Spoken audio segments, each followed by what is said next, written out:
Hey guys, it's Cutout Build Across, and I have a gnome that I'm going to be painting for you guys today. And I'm going to go in first with the color Daisy, and I'm going to use this for his outfit he's wearing and also the Easter eggs on his hat.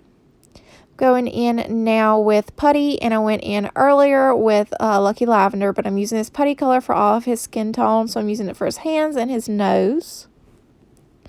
Next, I'll go in with a little bit of the color Savannah Mist for his beard.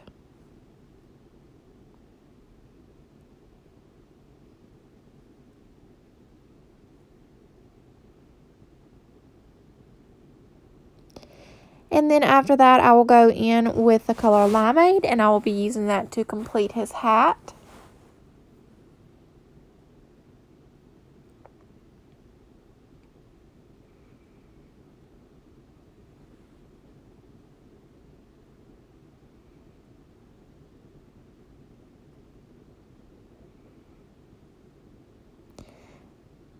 And then I'll be using that for his shoes as well.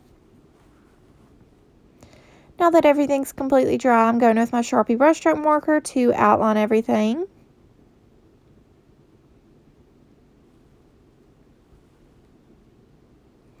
Once I'm done outlining, I will go in with a number 4 round and some of the color Cotton, which is 60 as white as white. And I'll just use that to highlight everything, following the natural curves of my painting. And once I'm done with that, my project will be completed. So I really hope you guys enjoy this video and have a great day.